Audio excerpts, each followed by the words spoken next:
Ayan. Hindi ko nakikita ang mga magaganda at gwapong mukha ng aking mga kapatid. Pwede bang pabukas ang ilaw? Ayan. So tayo po ay nasa unang linggo ng Abril at alam po natin na papasok tayo sa tinatawag nating Lenten season or pagunita sa pagliligtas ng Diyos sa atin. At after this week na darating, sa third week, tayo po ay mag-celebrate ng 3 days na prayer and fasting. Tignan ko nga po, sino po dito yung makikiisa sa 3 days sa prayer and fasting? Ayan, praise God, no? So magandang makisama tayo, hindi lang bilang isang religious activity, kundi bilang pag-surrender sa Lord ng ating mga alalahanin sa buhay. At sa hapon pong ito, ang atin pong pag-uusapan ay patungkol sa karunungan pa rin ng Diyos in application sa ating work. Sa inyong konteksto, sa mga nag-aaral or pag-aaral, at sa mga nagatrabaho, sa inyong pagkatrabaho. Okay? So, muli po, inaniyahan ko kayo na tumayo para po basahin ang ating ang ating opening verse. Tignan natin sa Colossians 3:23-24. Sabi po dito, whatever you do, work at it with all your heart, as working for the Lord, not for human masters, since you know that you will receive an inheritance from the Lord as a reward.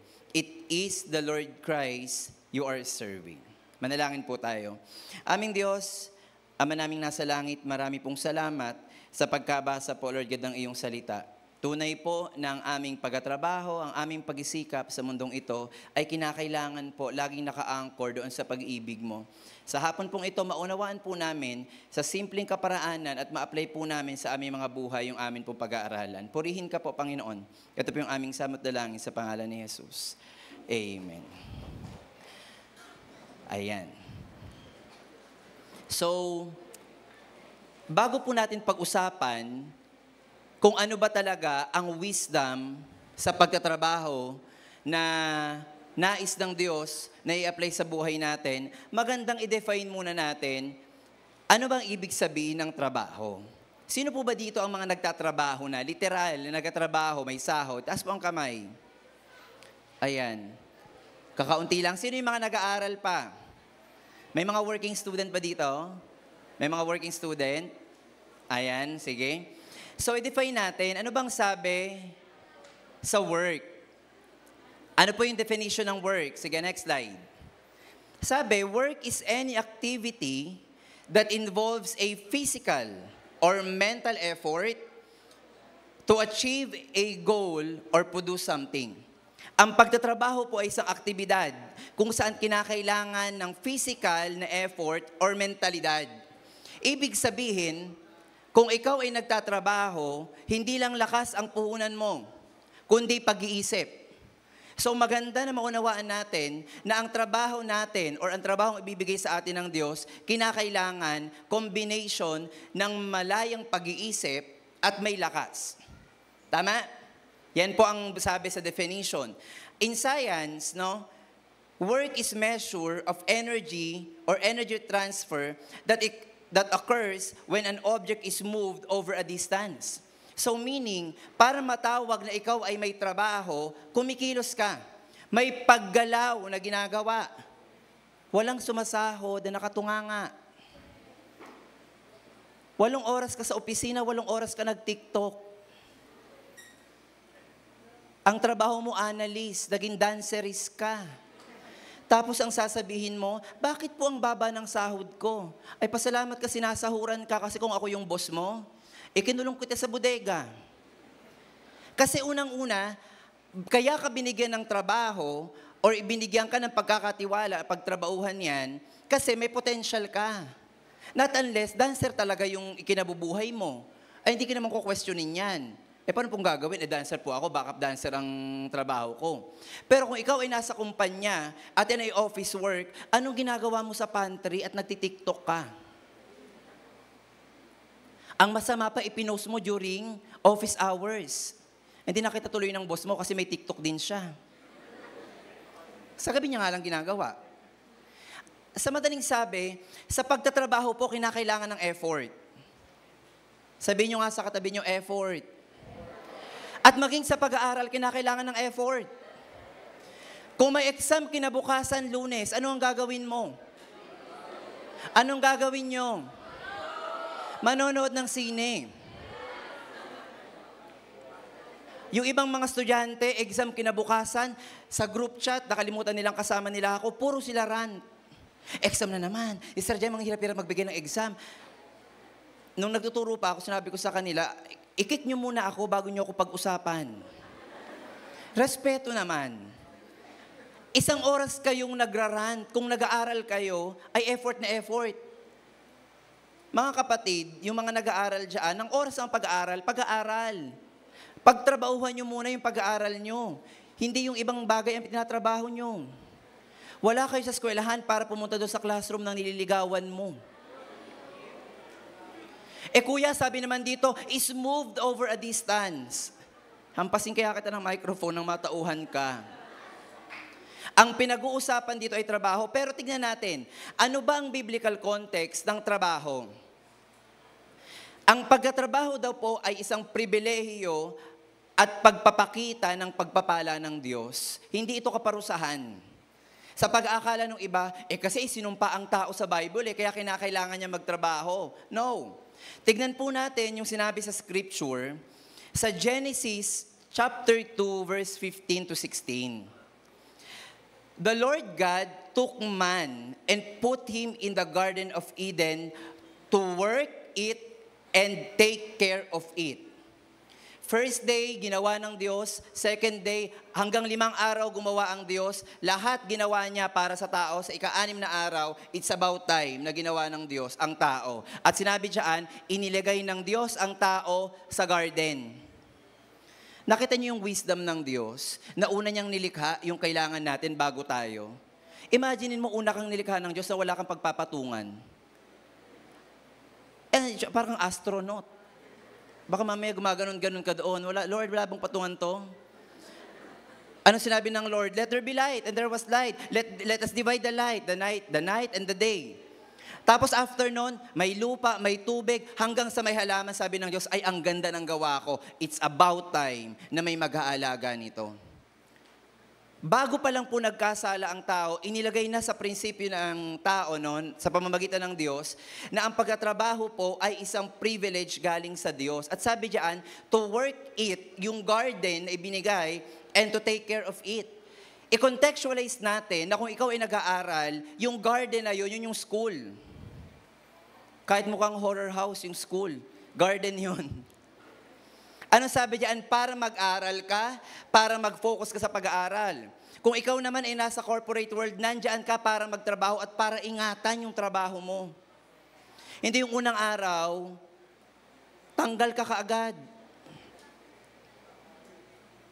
At anong sabi diyan? And the Lord God commanded the man. Anong sabi niya? You are free to eat from any tree in the garden. Anong sabi ng Diyos? After mong magtrabaho, kinakailangan mong kumain. Ganon kabuti ang Diyos. Alam niya na magtatrabaho ka. Alam niya na may aalagaan ka. Alam ng Diyos na mapapagod ka. Alam ng Diyos na magugutom ka. Anong sabi diyan? You are free to eat from any tree in the garden. Naiintindihan? Yung susunod ko pong sasabihin, baka maraming kumontra sa akin. Inuna ng Diyos ang trabaho bago ang partner. Ang sama ng tingin sa akin ng mga kabataan. Kami na naman ang titirahin ng preacher na to. Hindi na ako magtatanong kung may mga jowa kayo, mga girlfriend o boyfriend kayo. Pero basahin natin, Genesis 2:18. The Lord God said, it is not good for the man to be alone. I will make a helper suitable for him. Anong unang ibinigay ng Diyos? Trabaho, partner. Oy, may sumigaw ditong partner daw, oh. Pinaninindigan niya na una pong ibinigay si Eva. Ang sabi po doon, inilagay ng Diyos ang tao sa garden at nung nakita niyang nagtatrabaho itong si Adan, pinangalanan niya yung tiger ng tiger at yung lion ng lion. Nakakaawa naman si Adan. Walang tagalista ng mga nililista niyang hayop. Ito mukha tong pusa na may batik-batik, matapang, jaguar. Syempre, napagod si Adan. Sabi ng Diyos, sige Adan, malaya kang kumain dyan. Hanggang sa lahat ng halaman pinangalanan ni Adan, sabi ng Diyos, nakakaawa naman si Adan, it's about time.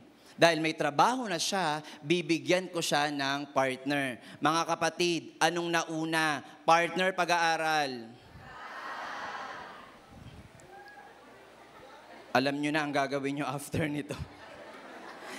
Mas mag-aaral kayo mabuti. At anong sabi diyan? I will make a helper suitable for him. Ang ibibigay sa iyo ng Diyos ay helper sa pagtatrabaho, hindi pabigat. Mga kabataan ngayon, bakit anak, bakit ka malungkot? Kasi po na, binrake po ako ni ganito. Ang sabi ng Lord, helper ang bibigay sa iyo, bakit parang pabigat yan?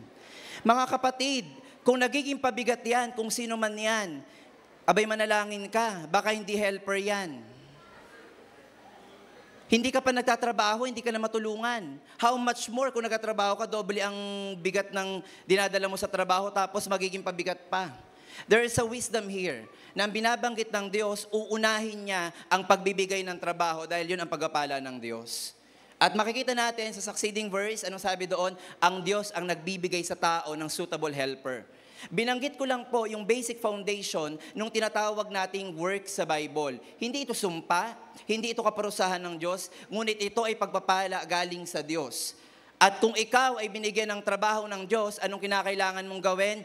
Take care of it. Pag sinabing i-print sa A4, saan mo ipiprint? Sa A4. Pag sinabi na, print nga itong proposal sa long bond paper, sir, sa kartolina, dalhin mo na lahat ng gamit mo at lumayas ka sa harapan ko. Haharap ko sa mga foreign investor, naka-ready ka na ba? Sir, foreign investor po, di ba mga formal po yan? Ano pong pwedeng isuot, summer attire? Pagkatapos mo dyan, magligpit ka na. Unang araw pa lang ng trabaho, hindi mo na iningatan. Ngayon po, ano yung sinasabi sa Colossians 3:23-24? Sabi dito, work with all your heart as working for the Lord. Ang Hebrew translation po ng Colossians 3:23, ang ginamit po nila dyan ay work with all your soul. Pag sinabing soul, buong konsensya, buong emosyon, ibibigay mo sa trabaho mo. Sino dito pumapasok ng alas 8 sa trabaho? Dumarating ng alas 9. Tibay nyo Christian, born again ako. Born again ako pero boss. Pumapasok ka ng alas 9, ang oras ng pasok mo alas 8. Pag kinaltasan ka ng isang oras, magagalit ka. Tapos sasabihin mo pa, born again po ako. Nasaan ang pagiging born again doon sa pagtatrabaho na lagi kang late? Anong oras ang uwian? Alas 5. 4:30 pa lang, nasa bandy clock ka na. Nakaganyan ka na. Tagal naman. Anong oras natin? 30 minutes pa. Yung iba, late na nga, maaga pang nauwi. Alam niyo po, doon sa school, kung saan ako nagtatrabaho, ang mga teachers talaga, they are bind na pumasok ng before 8. So yung principal, o yung pinalitan kong principal noon, dahil nga consultant na rin namin siya, maluwag ang oras, no? Maluwag ang oras na may 10, pumasok siya ng 8, may 10, may 2, ganyan. So nung naging principal ako, sabi ko, para po lahat, maging fair sa lahat, no? Kung anong oras ng empleyado, yun din ang oras ko. Dahil empleyado din ako Kung anong oras ang dapat pasok nila at kakaltasan sila ng 8:01, tatanggalan sila ng kung magkano man at 8:01, kaltasan nyo rin ako. Pero deep inside, sabi ko, tama ba yung decision ko? Kasi it's about time na ngayon na lang ako magiging late no? Kasi simula nag-aral ako, parang never pa ako naka-experience sa pagiging late. Ganun ka-importante yung oras sa akin. Tapos sabi ko, sige. Tapos nagulat ako, sabi nung guard, Sir JM, 8:05 na po. Sabi ko, galing akong DepEd. Hindi ako dumiretso dito. Sige sir, kasi papakaltasan ko po kayo ng kung magkano man yun. Sabihin ko sana sa guard, talaga bang sisitahin mo ko para sa 5 minuto? Pero naisip ko, kahit anong katatayuan mo sa buhay, kung ang policy sa isang trabaho to show excellence, dapat sundin ng isa, kahit boss pa yan, or kahit sino pa yan. Naniniwala kayo doon? Kasi pag binalikan ng empleyado, bakit yung principal nga alas 9 pumapasok, bakit ako bawal? Pareho lang naman kami may paa. Pareho lang din naman kami ng pinapasukan. No? So sabi dito, work with all your heart as working for the Lord. Para saan ka daw nagtatrabaho? Para sa Diyos. Of course, we have earthly masters. Meron tayong sa mga estudyante, may mga teacher kayo, tama? Pag sinabi ng teacher nyo, 6:30 ang klase, anong oras kayo narating? 7:00. Talaga naman, ang tibay. Pag sinabi ang oras ang uwi, 4:30, anong oras kayo uuwi? 3:00. So tama, ang daming umaamin. Very good. Magbago na kayo ng gawi. Ano? Abay, nakakatakot baka mamaya, nauna ka pa sa principal, nauna ka pa sa teacher, umuwi. Yung mga classmate mo nagkukwis, ikaw umuwi na. Ang sabi dito, buong puso natin gagawin para sa Lord. Ang tanong, paano? Paano po natin gagawin yung pagtatrabaho natin or pag-aaral natin? Una, with excellence. So, tignan po natin yung buhay ni Daniel. Ayan. Si Daniel po ay nagkaroon kasi ng exile, no, sa Babylon, na pinadala tong mga grupo. 4 sila magkakaibigan no? Si Daniel, sabi sa verse 9 ng first chapter, but Daniel resolved not to defile himself with the royal food and wine, and he asked the chief official for permission not to defile himself this way. Ano ibig sabihin? Si Daniel po ay nasa OJT, on the job training. No? Sila po yung mga Hudyo, sila ay nasa training. At sinasabi ni Hari Nebuchadnezzar, ipakain mo lahat ng masustansya, karne, painumin mo ng alak yan kasi maganda sa katawan yan, kasi kinakailangan malakas yan. Pero si Daniel bilang Hudyo, sabi niya, bawal po sa amin yan. Hayaan niyo po na mag-fasting ako. Kaya nga may tinatawag tayong Daniel's fast. Pwede po bang mga prutas, gulay na lang po kainin ko, pero wala pong dadampi kahit anong alak at karne. Nagpakatuwid si Daniel, bagamat may utos sabi ng hari doon, kinakailangan ito yung kainin nila. At kung titignan po natin, even sa Daniel chapter 6, kasi 2 hari ang pinagdaanan niya, kundi nga ako nagkakamali, 3 Kasi dito si Haring Nebuchadnezzar ang kausap niya. In chapter 6 ng Daniel, ang makikita natin kausap niya ay si King Darius, bago pa siya naihulog sa balon ng mga leon. 80 years old siya nung tinapon siya sa mga leon. Ito, 30 anyos lang siya. Because of that excellence sa ginawa ni Daniel sa kanyang buhay, in terms of fasting, anong sabi sa Daniel 2:46-47? Then King Nebuchadnezzar fell prostrate before Daniel. Just imagine, saan ka makakita na yung hari na ang utos ay hindi mababali, binali niya yung katawan niya. At sabi diyan, prostrate, ibig sabihin talagang dumapa siya sa harapan ni Daniel. Anong reason? Nung time na nanaginip si Haring Nebuchadnezzar, walang makapag-interpret ng kanyang panaginip, ni isa. Lahat ng sorcerer nandoon Ano po bang panaginip nyo? Sabi ni Haring Nebuchadnezzar, kung magaling ka talaga, hulaan mo yung panaginip ko. Kahit na lang, pugutan mo na lang ako ng ulo. Baliw ka ba? Pero si Daniel, ang sabi niya, ang Diyos po ang nagbibigay ng pagkaunawa, ang panaginip niyo po ay ganito. Sinabi niya, ganyan nga yung panaginip ko, yan yun. Anong ginawa ni Daniel? Nag-remain excellent lang si Daniel. At anong sabi diyan? The king said to Daniel, surely your God is the God of gods and the Lord of kings and a revealer of mysteries, for you were able to reveal this mystery. Because of pagiging firm ni Daniel, doon sa kanyang pinangahawakan, naging excellent siya, hindi man sa mata ng hari, kundi sa mata ng Diyos. Dahil yun ang tinitignan niyang audience niya. Ano ang ginawa sa kanya? Next. Then the king placed Daniel in a high position and lavished many gifts on him. Sa pagtatrabaho po natin, nakikita po yun ng mga boss nyo, hindi mo na kailangan sumipsip. Na hindi ka naman janitor, nung nakita mo yung boss mo, kinuha mo yung map. Minsan kasi may ganun na yung mag-map ako pag nakita ako ng boss. Kung ako yun, ano ba trabaho mo dito? Bakit ka nagmamap? Paubaya mo yan, hindi mo job description yan, o tupagin mo yung trabaho mo. Si Daniel, nagpaka-excellent lang siya sa ginawa or sa pinapasabi ng Lord. Anong ginawa? Inilagay si Daniel sa high position. At anong sabi diyan? He made him ruler over the entire province of Babylon and placed him in charge of all its wise men. In short, after ni King Nebuchadnezzar, ang susunod sa rank ay si Daniel. Hindi siya nagpaka-plastic, hindi siya nagpaka-sip-sip doon kay Nebuchadnezzar. Ginawa niya lang ang pinapagawa ng Lord. Yun ang sinasabi na excellence sa trabaho. Mga nagtatrabaho, may pinapagawa ba ang boss sa inyo? May pinapagawa ba sa inyo? Gawin nyo ng may excellence, katulad ni Daniel. Hindi siya humanap ng iba, ng ibang tao. Though kung makikita natin itong buhay ni Daniel, hindi naging madali yan. Kasi after kay King Nebuchadnezzar, inihulog pa yan sa leon. Kung di ako nagkakamali, hindi pa nakontento, saan pa siya inilagay? Siya din ba yung nilagay sa pugon? Tama ba? Ano sabi doon? Uy, tatulong yung tinapon ko, bakit may sobra? Diba? Lahat pinagdaanan ni Daniel, bakit? Nagpakatino, nagpaka-excellent si Daniel sa pinapagawa ng Lord. Isa pa, na pwede nating tularan, in terms of integrity naman, yung buhay naman ni Joseph. Ayan. Sabi si Joseph daw, hindi ako yan though pwede rin.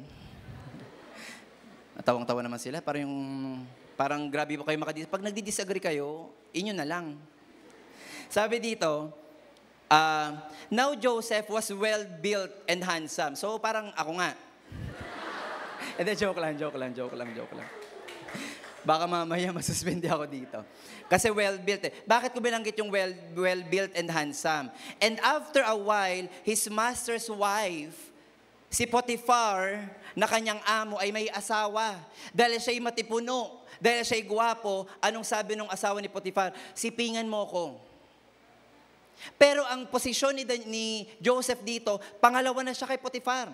Pangalawa siya sa high-ranking officials. At sinabi diyan, but he refused. Sabi niya, with me in charge, he told her, my master does not concern himself with anything in this house.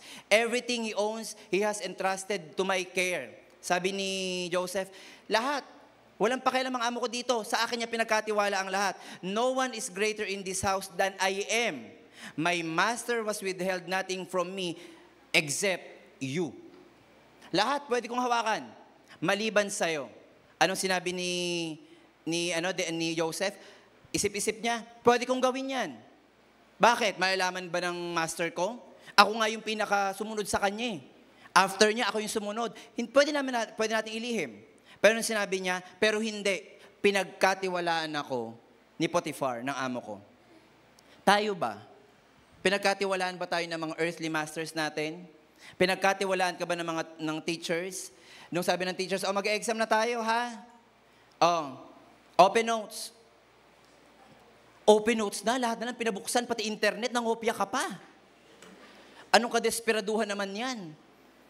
Sabi, open notes naman. So, ibig sabihin, pag open notes, pwede ako mangopya. Hindi nga, ikaw na lang. Tumabi ka pa sa classmate mo.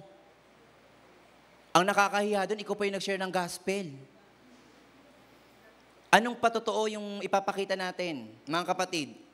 So, para masabi na tayo ay nag-work, na para sa Diyos, dapat excellent ka, dapat may integrity ka. After nun, na-frame up to si Joseph, gwapo kasi, o yung mga gwapo dyan, mag-ingat-ingat. Baka ma-frame up kayo. Anong ginawa? Ipinakulong. Sabi nung asawa ni Potiphar, hinalay ako niyan, pinagsamantalahan ako niyan. Yang lalaking yan, pinagkatiwalaan mo yan. Binigay mo lahat sa kanya, pero pinagsamantalahan ako. Never nagsalita ng against si Joseph sa amo niya. Tapos ipinatawag, ikinulong si Joseph. At meron siya nakasamang dalawang nakakulong din. Sabi ni Joseph, ang tagal-tagal ko na dito. Baka naman, pag pinalaya kayo, sabihin nyo doon sa Pharaoh, baka nakakalimutan niya na ako. Yung isa baker, yung isa cupbearer, kundi ko nakakalimutan, yung mga trabaho nila. Nung pinalaya na sila, si Joseph kasi, ang gift sa kanya ng Lord, Joseph the dreamer. Nag-i-interpret siya ng dreams. Nung pinalaya, nakalimutan na. Dumating ang point, etong Pharaoh na naginip. Sabi niya, na naginip ako, hindi ako mapakali, hindi ako mapagkatulog. Ipatawag mo nga lahat ng mga wise men dyan at i-interpret yung panaginip ko. Sabi ng mga wise men, Pharaoh, kamahalan, ano po may paglilingkod namin sa'yo? Na naginip ako kagabi. Hindi ako mapagkatulog. Anong panaginip ko? Ganon din yung sinabi. Ano sabi ni Pharaoh, sabihin mo yung panaginip ko sa akin at i-interpret mo. Sabi ng wise men, ano po bang panaginip nyo? Kung matalino ka talaga, sasabihin mo sa akin kung anong panaginip ko, explain mo sa akin. Para kang nag-exam ng comprehensive, isang tanong pero back-to-back ang bond paper, dapat ganun ang sagot, wala ka nga alam. Ngayon, sabi nung isang alipin na nakita ni Daniel sa kulungan, ay may kilala ako. Nung pinalaya mo kasi ako dito, may kasamaan ako sa kulungan ng pangalan niya Joseph, ang galing niya ka mo mag-interpret ng dreams. Gusto mo bang makilala? Sabi ni Pharaoh, ilabas si Joseph. Inalabas si Joseph. Sabi niya, yes po, ano po yun, kamahalan. Pero siguro nanginginig sa takot yan si Joseph, no? Sinabi sa akin, magaling ka daw mag-interpret ng panaginip, pues interpret mo yung panaginip ko. Sabi niya, kamahalan, ang panaginip niyo po ay meron kayong nakitang 7 trigo na malalago. So namamangha yung Pharaoh, sabi niya, ang galing nito Wala akong clue, pero alam niya. Tapos ano pa. Meron pong 7 baka. Ang galing malulusog hindi. Hindi po. Tapos sinabi ni Joseph, Pharaoh, maghihirap po ang Ehipto. Kinakailangan po natin gawin to. Pero kung tatanungin niyo ano nangyari sa wise men, pinapatay na sila. Sabi, patayin nyo nga yan, walang kwenta yan. Kay Joseph tayo, pinapatay talaga sila. Kasi Pharaoh yun no? Hindi nyo ma-interpret, bahala kayo. Etong si Joseph, in-interpret. At alam niyo yung sinabi sa 41 verse 39, next slide. Then Pharaoh said to Joseph, since God has made all this known to you, pinaalam sa iyo ng Diyos lahat ng to, there is no one so discerning and wise as you. You shall be in charge of my place, or my palace, and all of my people are to submit to your orders. Lahat. Maging asawa ng Pharaoh, magsasubmit sa kanya, only with respect to the throne will I be greater than you. Ang lamang ko lang sa'yo, ako yung nasa trono. Pero after ko, ikaw ang susunod. Just imagine, ang tagal niyang hinintay ang hustisya sa kulungan. Nagpakatuwid lang si Joseph. Mga kapatid, huwag niyo hintayin makulong kayo. Ngayon pa lang, magpakatuwid na tayo. Baka mamaya, si Joseph nakulong ng ilang years, ako kaya ilan? Yun ang naging rema. Huwag nyo nang hintayin na makulong kayo. Ngayon pa lang, alamin na natin ano ang katwiran ng Diyos. At sabi, inilagay ka doon sa pangalawa, sa pinakamataas. Next. So Pharaoh said to Joseph, I hereby put you in charge of the whole land of Egypt. Lahat, ikaw may in charge dito. Then Pharaoh took his signet ring, yung pantatak niya, ibinigay kay Joseph. He dressed him in a robes of fine linen and put a gold chain around his neck. No? Ito, nilagyan ka ng ginto, Ngayon kasi nilalagyan ng kadena, aso. Nung panahon nila Joseph, ang nilalagyan, tao. Pag may makapal kang kadena ng ginto, ay mataas ka sa lipunan. Ano lang pinapakita dito? Because of integrity, na-promote si Joseph. Wala pong napopromote dahil sip-sip at naninira ng katrabaho. Kaya yung mga sinisiraan ng mga katrabaho dyan, dahil Christian ka, mapalad ka kapatid. Hindi mo na kinakailangan makulong. Hindi mo na kinakailangan mag-interpret ng panaginip. Kinakailangan mo lang maging matuwid. Kung ikaw ay isang auditor kasi yung magaling mandaya Di ba? Kung ikaw ay tapos ng BS Accountancy at may masters ka, baka alam mo din kung paano mandaya. Kung halimbawa, ang nireport lang sa check is 1 million, kaya mong gawing 1.5. Maging matuwid ka kapatid. Kahit sa panahon na kinakailangan mo ng pera, magkaroon ka ng integrity. Bakit? Kasi may favor ang Lord.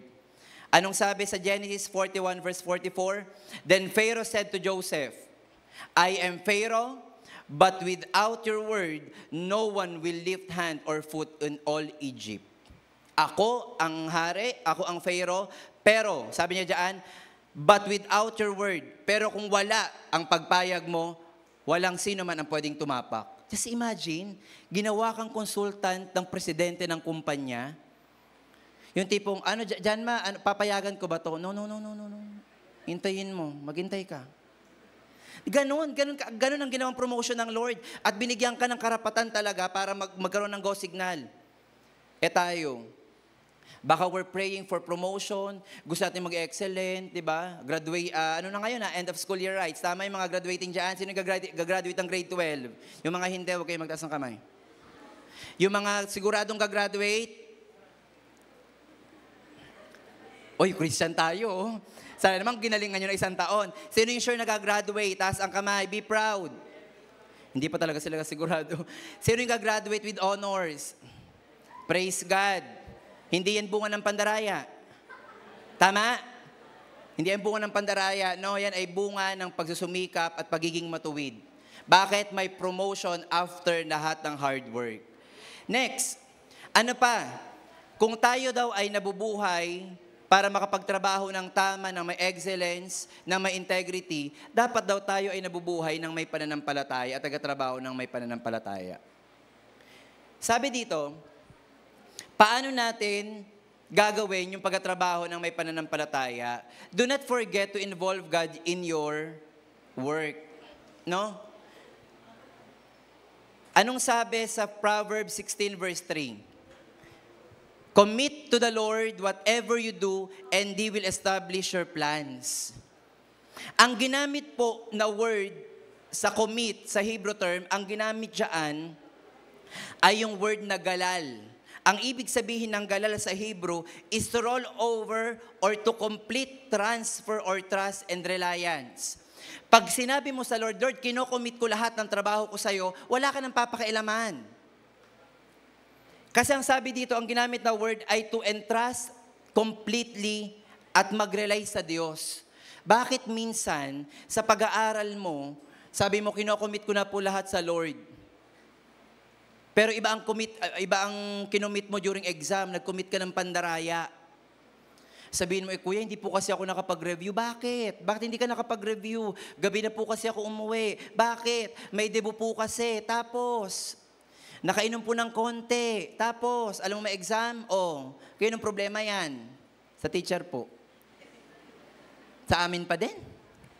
Kayo yung nagpuyat. Kayo yung nagwalwal. Kasalanan ng DepEd. Tapos, pag nag-grant sa Facebook ang mga kabataan ngayon, akala mo inaapi namin. Diba? Grabe ng paghihirap to. Tapos kami naman, na nabuhay sa generation, na hindi ko naman alam, parang napakalayo ng edad ko sa inyo, nung kabataan namin, pag naglitanya na ako ng ganyan sa estudyante, Sir, nung panahon niyo po kasi magkano lang ang bigas. Lumabas ka muna nga bago kita maano. Nung panahon namin, sino po dito yung naabutan ng first year General Science, second year Biology, yung hindi inabot ng K-12, sino yung ano? Diba yung mga teacher natin sinasampal tayo pero hindi tayo makapagreklamo. May teacher ako ng elementary, pinagbumura kami, nakaganyan lang kami. Tapos nagsumbong kami sa nanay namin, mga magulang namin, anong sabi ng nanay namin? Hindi kayo mumurahin kung hindi kayo makukulit. Ngayon, sabi lang ng teacher, ikaw, nangongopya ka ba? Umupo ka nga. Aba, nagsumbong, Nay, yung teacher po, kinurot ako dito. Tapos po sabi lang, bobo-bobo ko daw po na. Tapos daw yung anong klaseng pamilya daw meron tayo. Totoo ba? Bakit yung mga kabataan ngayon, pero napaka-vulnerable nyo when it comes to emotion. Na hindi lang inaano ko, na parang, you're very untouchable. Samantalang yung panahon namin, naman tayo sa mga panahon namin. Opo, nung panahon namin, 25 ang bigas. At ang candy noon, ang piso 2. Ngayon kasi magkano kayo hindi 3, 5? Di ba? Meron pa dito na usong, ang nabutan kong pamasahe sa jeep, 3.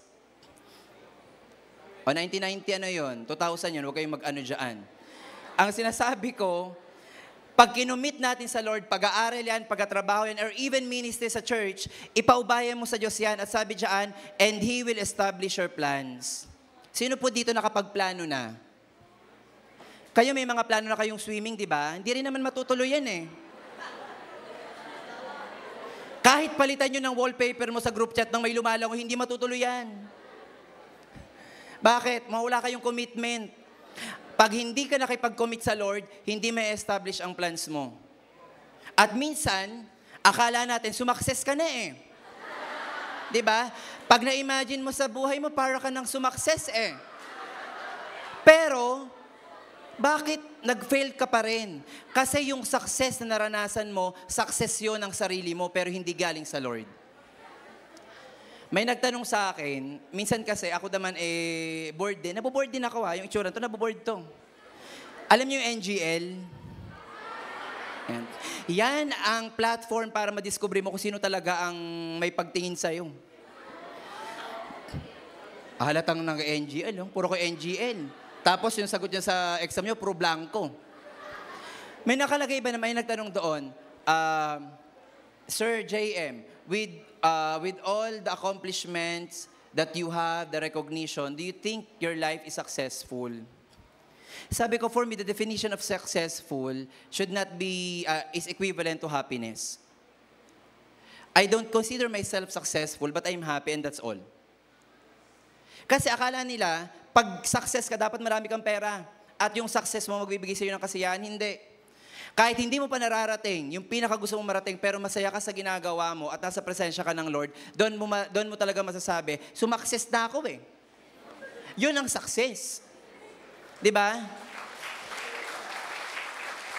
Ngayon, ano ang definition ng kabataan pagdating sa success? What's your phone? May nakita akong vlog eh. iPhone 16 Pro Max, fully paid. O, patingin ng report card, 75. Success? 75, success ko, pamangkin kita, pinilipit kita sa leeg. Tapos,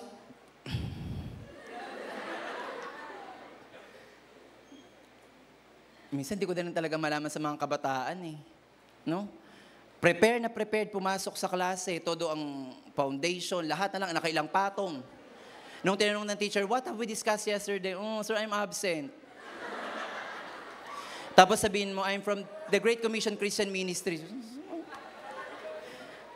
Wag niyong ilalagay sa alanganin ang iglesia natin kung hindi kayo nag-aaral mabuti. At kung kayo nagtatrabaho, parang awa niyo na. Makitaan naman tayo ng excellence. Sabi sa Proverbs 21 verse 5, the plans of the diligent lead surely to plenty, but those of everyone who is hasty surely to poverty. Kinakailangan maging diligent tayo. Masigasig tayo na kahit anong pagsubok yung dumaan sa atin, katulad ni Daniel, katulad ni Joseph, anong ginawa nila? Nagpakatuwid sila, diligent sila. Kasi anong sabi diyan, may pagpapala, pero yung mga taong hasty, surely may paghihirap. May isang verse sa Bible, ang sabi doon, ang taong ayaw magtrabaho, huwag pakainin. Ang estudyanteng ayaw mag-aral, huwag bigyan ng baon.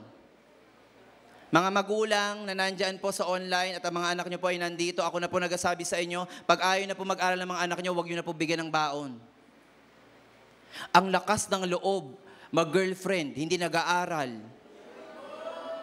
Birthday ng nanay, hindi mabili ng cake. Nung mansari, may sunflower.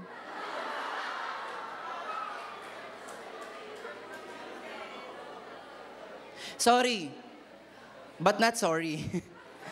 Pero mga kapatid, hindi lang ito applicable sa trabaho, applicable to sa araw-araw nating pamumuhay bilang mga Kristiyano. Kaya tayo naririto, ini-establish natin ano ba ang protocol ng Lord when it comes to work and even in studying. May seasons of life. Anong ginawa ng Diyos? Inilagay si Adan sa garden, pinagtrabaho siya, pinakain siya, bago siya binigyan ng partner. Huwag niyong baliktarin. Tapos, pag dumating sa point na hindi mo na kaya na, isayo muna nga itong anak ko. Ikaw mag-alaga nito. May narinig ako sa TikTok last time. Parang yung voice over lang. Wag ayusin mo yung pag-aalaga ng anak mo. Huwag kang iiyak-iyak dyan. Nung ginawa nyo, hindi nyo ako kasama. Diba? Parang kung titignan mo, oo nga naman. Pero bakit nalilihis? Kasi wala tayo doon sa focus, ano ba talaga ang definition ng studying and work in a biblical context. Lagi na lang tayo nandoon sa, eto na po kasi yung uso ngayon. Taray, kailan pa naging uso yan ang trend na yan? May isang kasabihan, next, if you fail to plan, you plan to fail. Ako, nung bago ako makapagtrabaho, alam ko sa sarili ko, hindi nga talaga ito yung gusto kong profesyon eh. Nakwento ko to sa live class kanina. Nung nag-aaral ako, alam ng nanay ko yan. Never naging matigas ang ulo ko. Nay, kung nandiyan ka man sa online, alam ko may sakit ka, magpatotoo ka. Hindi, joke lang. Alam ng nanay ko na never ako naging sakit sa ulo. Ang pinakasakit lang ng ulo ng nanay ko sa akin, hanggang grade 4 kasi umiiyak ako. Hindi dahil wala akong jowa nun. Kundi dahil namimiss ko yung nanay ko, dahil nga mamas boy ako. May anxiety talaga ako. Tuwing iiwanan niya ako dun sa gate, tumatakbo talaga ako ng bilis ko eh. Magulat yung nanay ko, nasa tricycle na ako, nandito ka, paano nangyari yon? Yun lang. Pero, modesty aside, Gumraduate ako ng elementary ng honors, ng high school lang may honors, ng college lang may honors, I finished my master's, I'm pursuing my PhD until now. Sabi ko sa nanay ko, Nay, alam mo, sa totoo lang, yung paghihigpit mo sa akin dati, sobrang laking tulong. Kaya sobrang higpit po ng nanay ko. Ngayon na nga lang, nung nag-30 lang ako, doon ang kumalma yan eh. Sabi ko, Nay, may trabaho na ako't lahat-lahat, huwag mo naman ako aabangan sa kanto na may pamalo. 30 anyos. Kasi naman, Jan Michael, teacher ka. Pag nakita ka ng estudyante, naglalakad dyan ng alas 10, anong sasabihin sa'yo? Sabi ko, Nay, nag-workout ako. May buhay din naman ako, nag-SM ako. Pero sarado ng SM noon, dapat umuwi ka na. Nag-heart to kami. Sabi ko, Nay, sobra naman na. Sabi ko, gusto ko naman, alam mo yun, huwag yun naman ako abangan kasi wala naman akong ginagawang masama. Tatay ko din kasi ganun eh. Amalia, sabihin mo kay Jan Michael, anong oras na? Di pa ba uwi yan? Talagang may 2x2 silang hawak. Hindi naman para sa akin, na wala namang hazing sa family eh. Sinabi lang ng nanay ko, anak, iniingatan ka lang namin. Binanggit ko yon kasi nung nag-aaral ako, alam ko kung ano yung plano ko sa buhay. At lagi kaming sinasama ng nanay ko sa church, sabi ng nanay ko, anak, lahat ng ipag-pray mo kahit maliit lang yan ha. Laman po ako ng prayer meeting. Minsan nga asaran namin nila Kuya Jojo, naka po, si Janma, ayan naman sa prayer meeting. Alam ko na ipag-pray niyan. Sabi ng nanay, pwede po bang pakisama yung anak ko kasi sasali sa quiz B. Laman ako ng prayer meeting kasi pinapatayo po lahat ng... Sino dito nakaabot ng sinaunang prayer meeting? Sino po dyan na may prayer request? Pupuntang ibang bansa, sa pag-aaral, tatayo dito tapos ipag-pray ka. Sabi ni Jojo, nakilala ko naman si Janma nung time na nag-prayer meeting eh. Wala na ibang pinag-pray kundi eskwelahan. Pero ngayon iniisip ko, kung nagkamali ako sa pagpaplano hanggang ngayon sa pagtatrabaho, hindi ako principal. Hindi ako pagkakatiwalaan ng may-ari ng eskwelahan para i-represent ang school pag may mga kausap. At napakahirap po noon, awayin ka ng mga parents. Kahit wala kang ginagawa. Hello, principal ba to? Yes po. Yung anak ka na. Sabi ko, ano po bang nangyari, ma'am? Pwede po bang alamin ko mo yung nangyari? Pero alam mo, sabi ko, hindi ako ilalagay ng Diyos dito kung hindi niya ako tutulungan. Kaya mga kapatid, yung mga nag-aaral dyan, if you fail to plan, kung ngayon pa lang hindi mo alam ang plano mo sa buhay mo, pinagpaplanuhan mo kung paano mag-fail. Kaya ngayon, magplano ka, pero ang reference natin, yung Proverbs, pag nagplano ka, hayaan mong i-commit sa Lord lahat. At hindi ikaw. Amen? Next, obedience. Anong sabi dito sa Ephesians 6, verse 5 to 6, slaves, no? Yung mga alipin dyan, hindi naman talaga alipin na alipin ng salapi. Kundi tayo, na mga nagatrabaho na may mga boss, may mga earthly masters. Obey your earthly masters with respect and fear and with sincerity of heart, just as you would obey Christ. Lagi na lang ang springboard ng pagsunod natin ay kay Kristo. Bakit? Kasi pag tumingin tayo sa Diyos, siya ang ating amo, siya ang ating pinaglilingkuran, itatama talaga natin sa lahat eh. No? Wala tayo, siguro hindi tayo magreklamo. Hindi tayo magiging Jonah ng 2025. Dahil sa sobrang pagreklamo, kinain ng balyena. At kinakailangan niya pang mag-fasting sa loob ng tiyan ng balyena para lang ma-realize. Ito lang pagreklamo. Baka mamaya, inuutusan ka ng nanay mo, anak, paligpit mo na to. Diba? Ako na naman, anak, isang baso lang naman, ikaw naman gumamit niyan. Sa susunod sa bao ko na lang uminom. Dapat pag-uwi niyo sa bahay, anak, pwede mang iligpit to, pakisabi sa kapitbahay, ilabas lahat ng ligpitin nila, ako ang magliligpit. Anak, maglalaba ako, nay, kahit hindi marumi, ilabas mo, idadawni ko. Ganon ang pagsunod, no? Hindi literal ha, ibig sabihin, buo ang pagsunod. Hindi, anak, pwede magsaing ka, nay, nagsaing na ako, oo nga anak, ayun, no? Sunog. Hindi mo naman kasi sinabing bantayan. Nakakatuwa. No? Rice cooker pa yun. Kala mo talaga marunong ako magsaing. No? Pero marunong naman ako magsaing. Santakal. Pag marami na, hindi ko na alam kung paano yan. Sa verse 6, obey them not only to win their favor when their eyes is on you. Kayo ba? Kumikilos lang kayo pag andyan yung cell leader nyo? Anda namin ng ipinaskel ng BOT. Lahat ng sulok ng iglesyang to may nakalagay, clean as you go. Iniwanan mo yung tasa katapat ng poster. BOT ka, Kuya Janma, di ba? O linisan mo to. Kaya isang araw, may bata doon. Ganito siya, yung mug ilalagay niya. Ilalapag niya. Sabi ko, sino tribe leader mo? Aba, kinuha yung sponge. Huhugasan ko po. Bakit? Napakasimple lang naman nun, kapatid. Dito sa church, meron ba tayong sinusunod na authority? As part of our work as ministry, obey natin. Pag sinabing bawal magtapon dyan, huwag nyo itapon. Tuwang-tuwa ako dito pag may mga sa leaders conference or meeting. Punong-puno na yung basurahan. Hindi na maisara nung sarili niya yung basura. Hindi niya maisara, ha? Nakabuka na siyang ganun eh. Alam mo saan ilalagay nung isang sa leader? Sinisiksik. Tuloy, natapon lahat. Tapos sabi niya, puno na po kasi. Oo nga eh, ayun yung plastic o walang laman, sana doon mo sinut. Ang basic noon, mga kapatid, even sa church, sabi ko nga, hindi natin kinakailangan linisin ang church araw-araw or linggo-linggo kung tayo marunong tayong sumunod. Trabaho din natin yan dito sa loob ng church o baka naman dito nagilinis kayo. Basang-basa yung damit mo kasi lahat niligpit mo kahit hindi marumi yung mga pinggan. Pero pag sa bahay nyo, wala kang ginagawa. At ang sabi dyan, but slaves of Christ doing the will of God from your heart. Ginagawa daw po natin, even ang ministry. Pagsayaw dito, pagtugtog dito, pagbe-preach dito, ginagawa natin yan hindi para sa tao, kundi para sa Diyos. No? At buong puso natin gagawin. Next. Ano pang isa? Do it with faith, this time asking God for help. Sino dito ang hindi nahihirapan sa pag-aaral? Ay, praise God. Dito ka na muna. Sino dito hindi nahihirapan sa Sino may mga trabaho? Taas ang kamay. Sino dito yung hindi nahihirapan sa trabaho? Never siyang nagreklamo. I love this. Wala, di ba? Dumarating sa point na paulit-ulit na pinapagawa sa akin ng ano na to. Pero minsan, or madalas, exhausted tayo. Sino dito yung exhausted sa pagtatrabaho? Ako nakakapagod. Sabi ko nga minsan, biro ko sa mga teachers, alam niyo sa totoo lang, nakakapagod maging principal, mas gusto ko na lang magturo.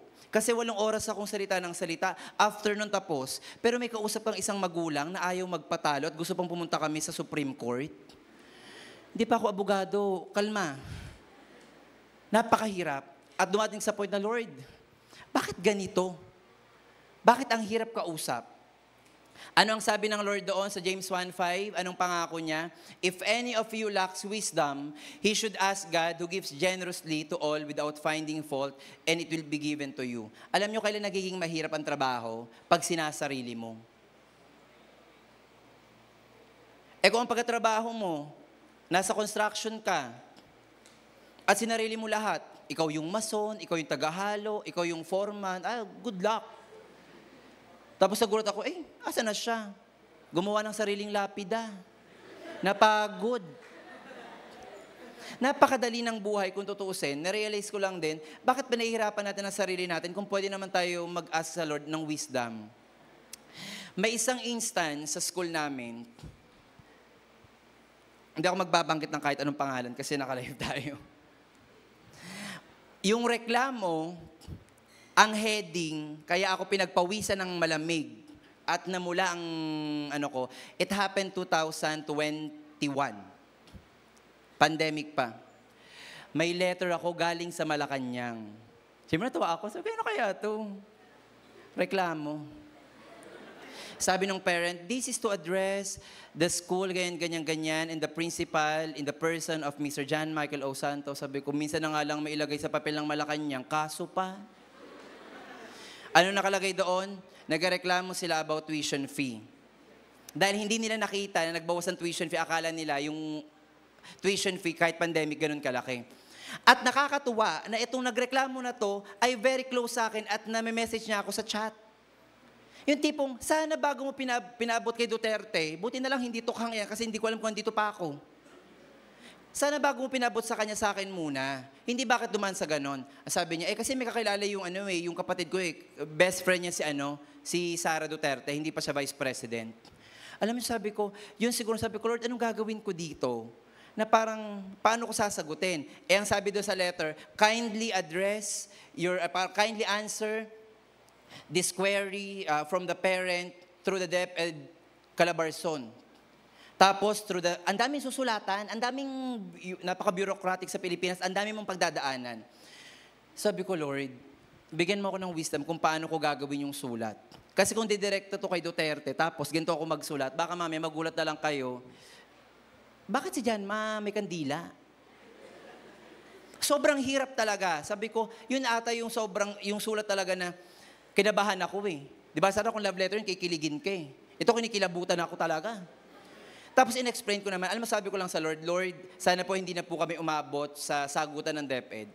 Alam niyo po, dumating sa point na yung parent nag-reach out. Sabi ng parent, Sir JM, I want to apologize on what happened. Sobrang nabigla lang ako. Alam niyo po, isasend ko na yung letter, no? Sabi niya, hindi, okay na yan. Naging malinaw naman na. Pero sabi ko lang, Lord, ayoko po umabot sa Malacanang para sagutin tong letter na to. Yun po yung kinakaharap ng isang principal pagsagot sa mga letter. Alam niyo po, sabi ko, pwede ko naman palang ilapit sa Lord, bakit pinahirapan ko pa yung sarili ko ng ilang araw or linggo? No? Minsan, sobrang akala nating lahat ng effort, dapat tayong gumawa, kaya naman ng Lord, ipaubayan natin sa Lord. Sabi nga ni Pastor Modi, Lord, kinakailangan po umulan. Kailan? Bukas. Pinaulan ng Lord. Sabi ko, yun nga, ulan ang pinababa ng Lord. Ito pa kayang sulat? Hindi kaya ng Lord. So kung meron po sa inyo nahihirapan, no, in terms of wisdom, hindi alam kung paano gagawin, tanungin natin ang Lord. Sabi sa Matthew 11:28-29, Come to me, all you are weary and burdened, and I will give you rest. Take my yoke upon you, and learn from me, for I am gentle and humble in heart, and you will find rest for your soul. May pangako ang Diyos na magbibigay ng wisdom, at may pangako ang Diyos na magbibigay ng kapahingahan. Kinakailangan po natin balansehin yung tinatawag nating work and rest balance. Ayan. Lahat na nagtatrabaho pwedeng magpahinga. No? Sino po dito nagtatrabaho? Magpahinga kayo. Hindi ko kayo pinagbabawalan gumala. Kuya, after nito, pwede ba akong mag-beach? O bahala ka kahit Pacific Ocean libutin mo. Pero yung mga walang gawa, walang ngawa, mag-summer class ka. Total naman lagi kang bagsak. Pero ang sabi dito, ibalanse po natin mga kapatid. May physical na katawan tayo, napapagod tayo.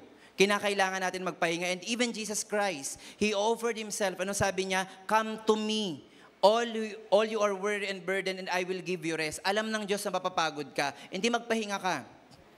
Hindi madamot ang Diyos sa pagpapahinga. At ang sabi sa Genesis 2, verse 2-23, On the seventh day, God ended His work which He had done, and He rested on the seventh day from all His work which He had done. Ang Diyos ba ay nagpahinga? Base sa verse, nagpahinga ang Diyos? Amen. Nagpahinga siya. Yung pagpapahinga niya, take note mga kapatid, hindi ito nagpahinga siya dahil exhausted siya. Ang pagpapahinga na ginawa niya rito, kung susundan natin, ay hudyat na natapos niya yung gagawin niya. In short, kailan ka magpapahinga?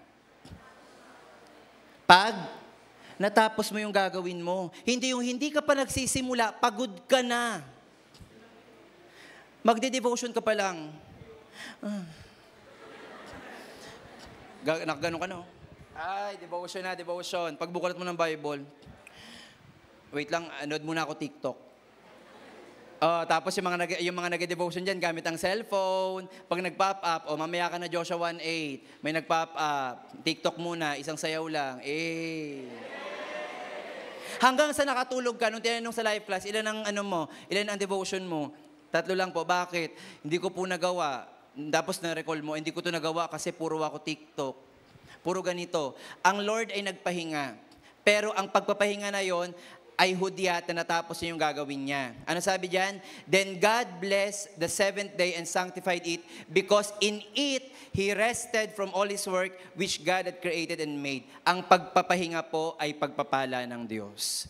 Kaya kung aakalaan niyo po ang buhay ko, buhay nila Kuya Glenn nyo, nila Jojo, tsaka nila Kuya Francis nyo, akala nyo wala kaming ngawa sa buhay, parang wala kaming pag-enjoy. Check yung Instagram nila. Nagpapahinga din kami kasi napapagod kami and we deserve it. Lahat na nagtatrabaho para sa Lord, Lord deserve niya yan. Kaya nga sabi dito, we have 2 types of rest. Anong sabi dyan? May physical rest at may spiritual rest. Ang pahinga po ay makakamtan or makukuha sa Diyos. Hindi nyo sasabihin sa akin, nasaan ka? Nagpapahinga po. Nasaan? Nasa kanya. Pektos ka sa akin.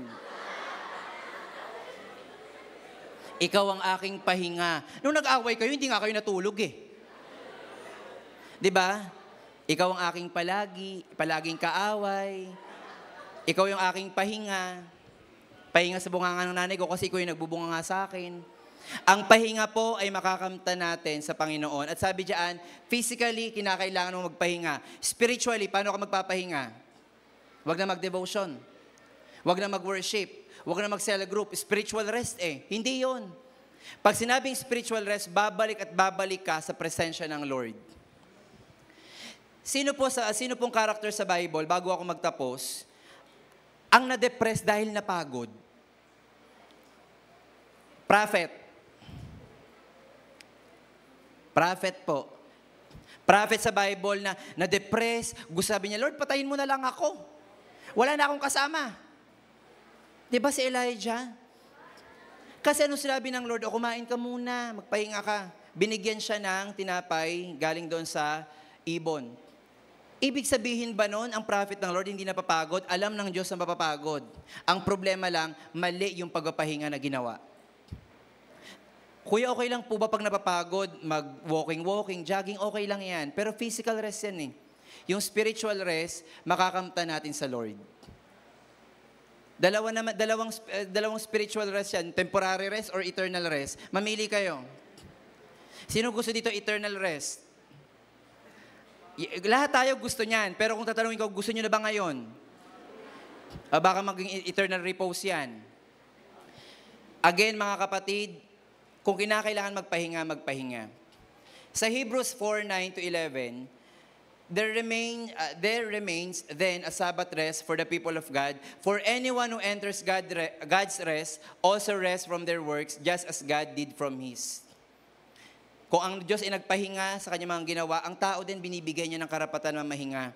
Let us therefore make every effort to enter that rest, so that no one will perish by following their example of disobedience.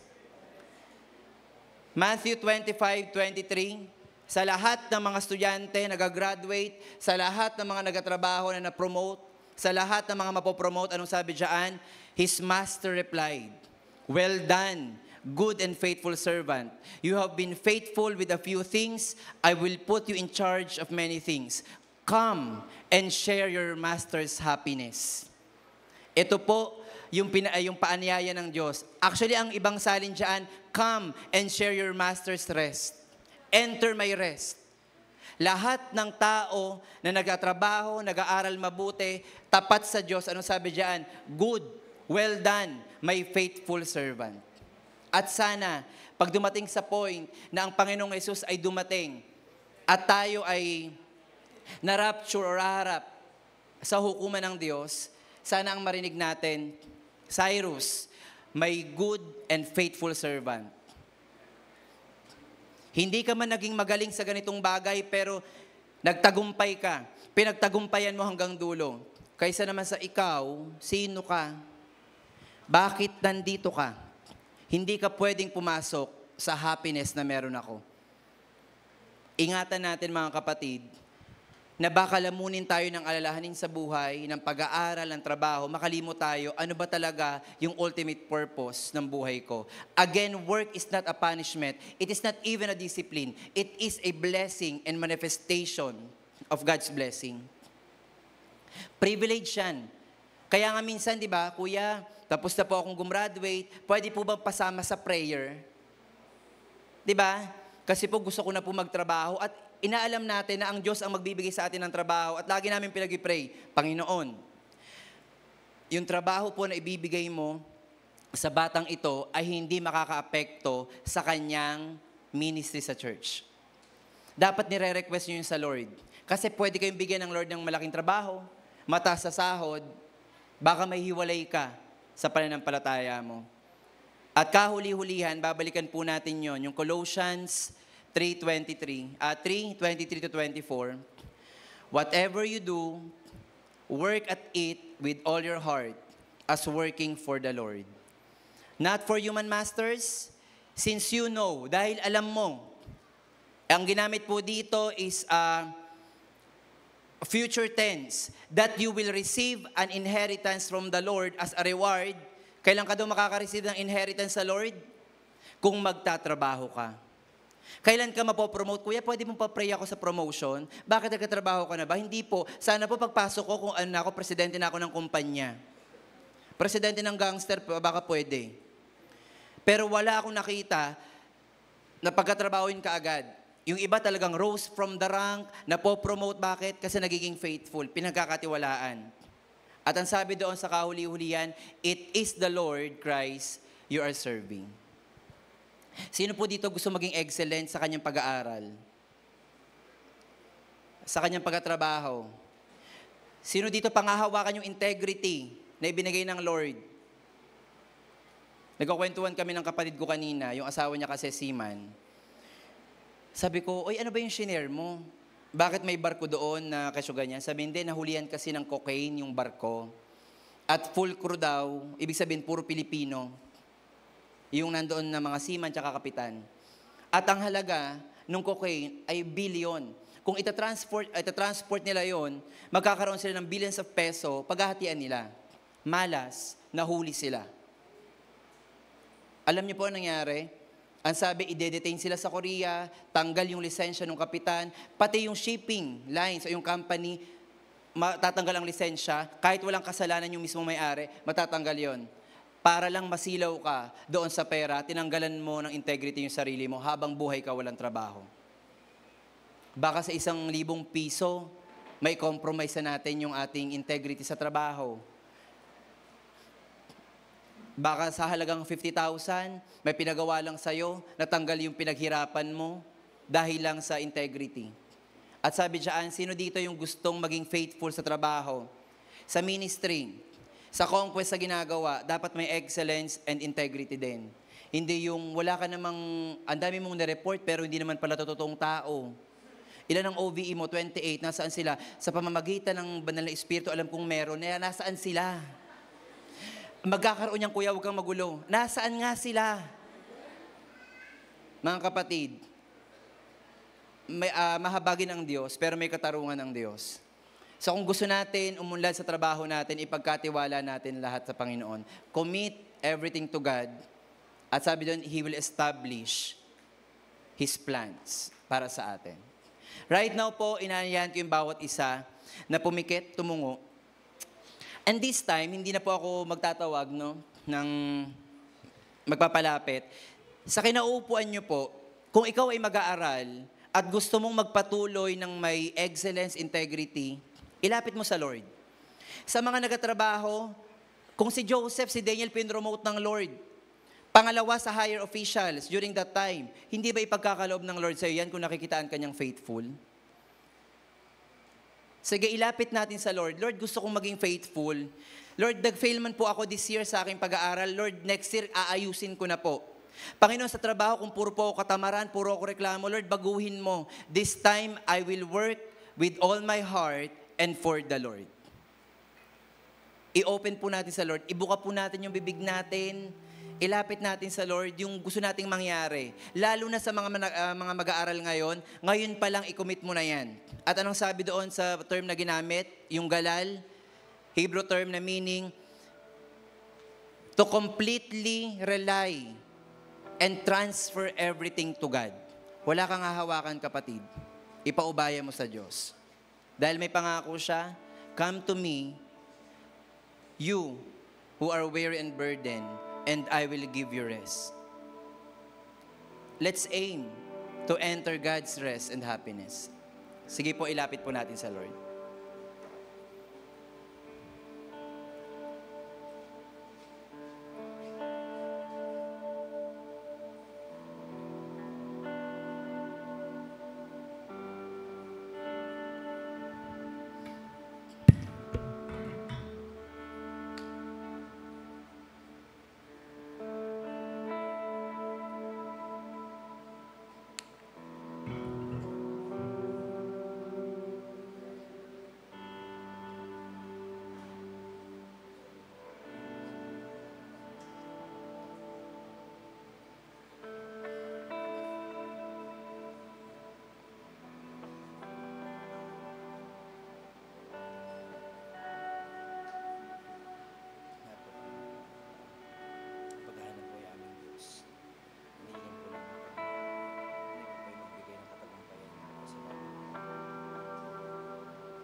Purihin po kayo aming Diyos.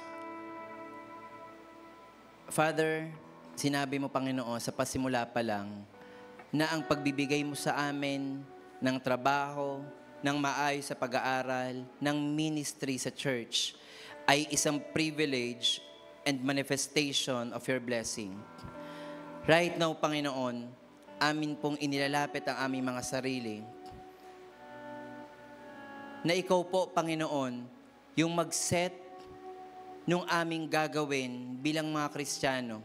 Sa mga nag-aaral, Panginoon, maging excellent sila, Lord God, sa kanila pong gagawin. Makitaan po, Panginoon, ng buhay na patotoo ang bawat isa po na naririto, na umunlad sa kanilang pag-aaral, yung discipline po, Panginoon, sa kanilang gagawin. Sa mga nagtatrabaho right now, for how many years they're asking for promotion right now, Father God, we're praying na ipagkaloob mo nga po ito, Panginoon, sa kanila.